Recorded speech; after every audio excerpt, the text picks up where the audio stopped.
Hi friends, आप सभी का स्वागत है संस्कृत के 5वां पाठ में। आज इसका नाम है भारत महिमा पाठ। संस्कृत का 5वां पाठ है जिसे कहते हैं भारत महिमा पाठ। इससे पहले मैंने 4 चैप्टर तक पढ़ा दिया है, जिसका नाम था संस्कृत साहित्य लेखिका चौथा चैप्टर, और तीसरा भारतीय संस्कार। ठीक है, और दूसरा तो बहुत मज़ेदार था, क्या नाम था, अलस कथा। और पहला चैप्टर का नाम है मंगलम पाठ। तो आप लोगों को मज़ा आया होगा। अगर जो क्लास नहीं किए वो जाकर देख लेना, पहले ये क्लास कर लो, क्योंकि इस क्लास से आप लोगों को कम से कम 4 नंबर फिक्स है। ठीक है, अगर यहाँ सब्जेक्टिव भी पूछा जाता है, इससे दो पूछा जाता है। ठीक है, हर चैप्टर से मतलब 8 बनाने पड़ते हैं। ठीक है, हर चैप्टर से नहीं, मतलब पूरा संस्कृत में 8 शायद 8 हाँ लघुत्तरीय प्रश्न मिलेगा, जिसका 16 मार्क्स रहेगा।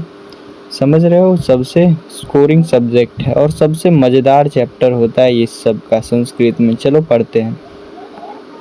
क्या है, अस्माकं देश भारतवर्षमिति कथ्यते।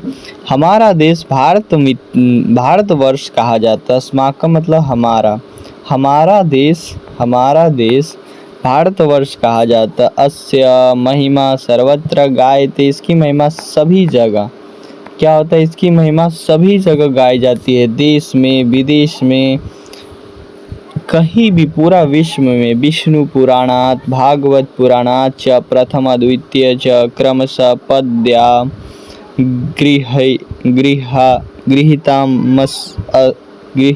क्या है जी, रुक जाओ,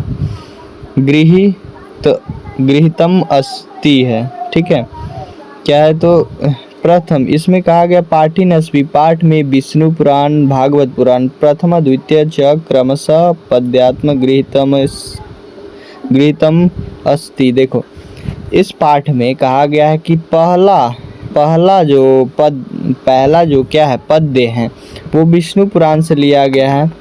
और दूसरा जो पद्य है, दूसरा पद्य यहाँ देखो, वो कहाँ, भागवत पुराण से लिया गया है।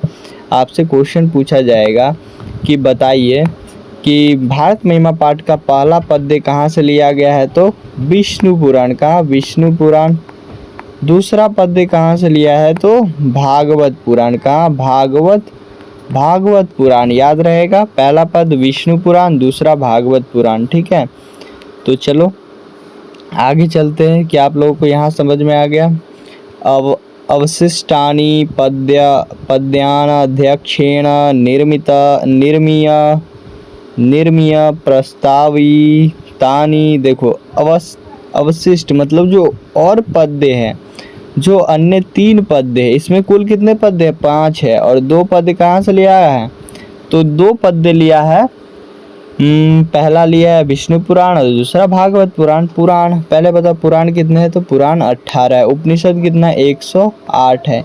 ये सब याद रखना, बहुत ही ऑब्जेक्टिव में पूछे जाते हैं। ठीक है, तो कहा गया है कि अवशेष जो पाठ है, पद्य है, उसे कौन लिखे, अध्यक्ष लिखे। कौन, उसका नाम है उमा शंकर मिश्र। उनका इसमें नहीं दिया लेकिन है, उमा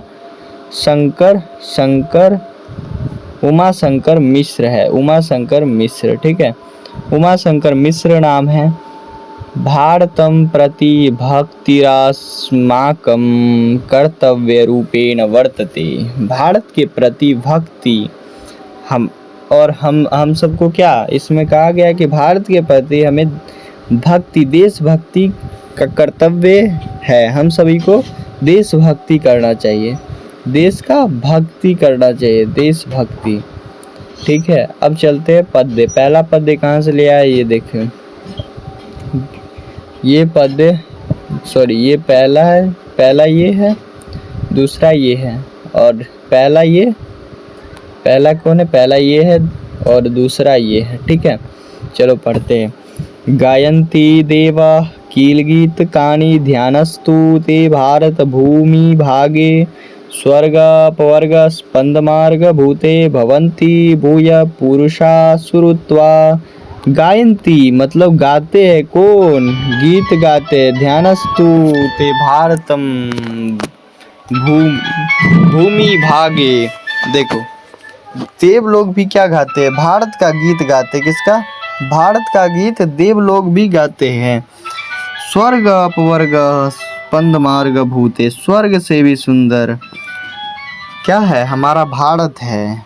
भवती भवंती भूया पुरुषा सुतवा, मतलब यहाँ जो व्यक्ति जन्म लेता है वो देवतुल्य है। क्या है, देवतुल्य, देवतुल्य है। उसे देवतुल्य बताया है जो जन्म लेते हैं। क्या आप लोग को समझ में आ गया। गायंती देव कील गीत ज्ञानी ध्यानस्तु ते भारत भूमि भागे, स्वर्ग अपवर्ग स्पंद मार्ग भूते, भवंती भूया पुरुषा सुरत्वा। गायंती देवलोग भी गाते किसका, भारत का गीत। स्वर्ग से भी सुंदर है भारत। और भूया पुरुषा सुरत्वा, जो व्यक्ति जन्म लेता है वो क्या होता है, देवतुल्य है, देव के समान है। अब चलो दूसरा, यहाँ समझ में आ गया पहला विष्णु पुराण वाला। अब ये दूसरा मंत्र कहाँ से लिया गया है, भागवत पुराण, भागवत पुराण, ठीक है, समझ में आ गया। चलो, अहो अमीसाम किम कारी शोभनम प्रसन्न येषाम स्वेदित स्वयं हरि। अहो अमीसाम, हमें तो बहुत ही प्रसन्न होना चाहिए। क्यों, क्योंकि यहाँ स्वयं प्रसन्न, स्वयं हरि अपनी खुशी खुशी आते हैं। कहाँ, भारत में जन्म लेना चाहते। देव लोग भी क्या बार बार कहाँ भारत में जन्म लेना चाहते हैं, बार बार भारत में जन्म लेना चाहते, क्योंकि यहाँ जो व्यक्ति जन्म लेता है वो हरि की सेवा योग्य हो जाता है।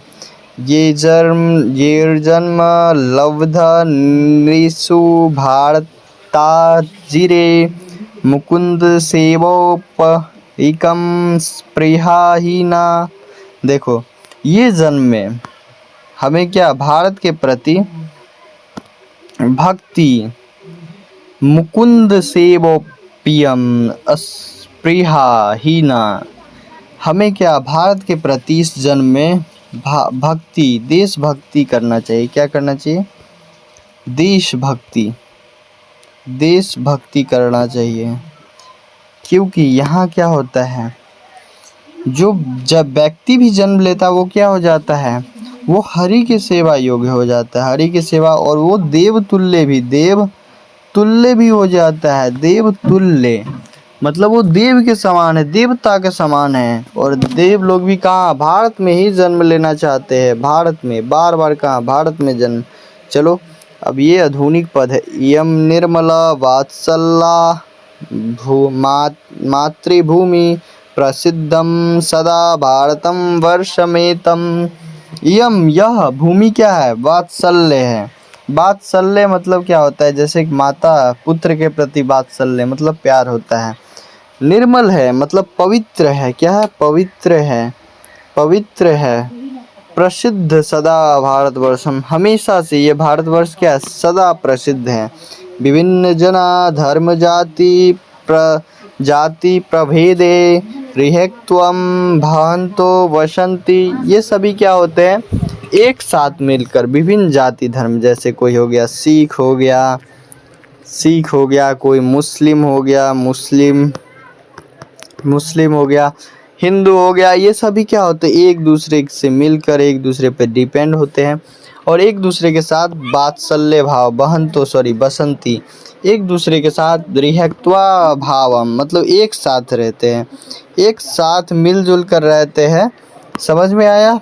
अब आगे चलते हैं। विशालास्मदीया धरा भारतीया सदा सेविता सागरे रम्य रूपा। ये क्या है, भारत की भूमि क्या है, विशाल है। क्या, बहुत बड़ा है, विशाल कहा गया। भारत की भूमि क्या है, विशाल है। यहाँ चारों तरफ हरियाली है। सदा सेविता सागर रम्य रूपे, सदा से क्या है, सदा मतलब हमेशा से। भारत को क्या, सागर, सागर सेवा करता है, सेवित करता है। वने पर्वते निर्झरे भव्य भूति वहंती वीरेशा शुभा चाप घावी। वन क्या हो गया, वन हो गया, पर्वत हो गया, झरना हो गया, झरना, ये सभी क्या होता है, भारत का शोभा बढ़ाता है, भारत की शोभा बढ़ाता है। क्या होता है, शोभा मतलब भारत की सुंदरता को बढ़ाती है। समझ में आ गया ये। अब पांचवा देखो क्या है, जगत गौरवम भारत शोभनीयम सदा सदा स्माभिरे तो तथा पूजनीयम। जगत गौरवम, जगत, जगत में सभी जगह क्या है, विश्व में, मतलब जगत मतलब विश्व, विश्व में सभी जगह, विश्व में सभी जगह क्या है, भारत का गौरव है। सभी जगह भारत की क्या है, प्रशंसा की जाती है और सदा सदा से पूजी जाती है। भवेद देशभक्ति समेषां जना पराध पराध दर्श रूप सदा वर्जनीय भवेद। हम सभी को क्या, देशभक्ति करना चाहिए। देश भक्ति, भारत के प्रति देशभक्ति करना चाहिए। देशभक्ति, हमें एक दूसरे के साथ मिलजुल कर रहना चाहिए। बस इसमें यही कहा गया भारत का और भारतीयों का, भारतीयों के बारे में इसमें चर्चा किया गया है। तो आशा करता हूँ मैं समझाने में कोशिश पूरी किया हूँ। लेकिन मैं कहता हूँ कि मैं आप लोग एक बात बताना चाहता हूँ कि मैं संस्कृत का ना तो टीचर हूँ। जो गलती भी हो गया होगा माफ़ करना, और जो समझ में आ गया होगा वो आपके लिए बहुत है, ठीक है। और इससे आपको संस्कृत पूछा नहीं जाएगा, हिंदी में ही क्या होता है, हिंदी में ही लिखना होता है, ठीक है। तो अब आशा करते हैं आप लोगों को समझ में आया होगा। जब हम क्वेश्चन आंसर ऑब्जेक्टिव और सब्जेक्टिव पढ़ाएंगे अगले क्लास में, तो आप लोगों को समझ में आया होगा कि हाँ संस्कृत कितना सिंपल है। बच्चे सबको लगता है बहुत ही हार्ड है, लेकिन ये बहुत ही हल्का है, ठीक है। मिलते हैं हम नेक्स्ट क्लास में। आप लोग दोस्तों में ज़रूर शेयर करना।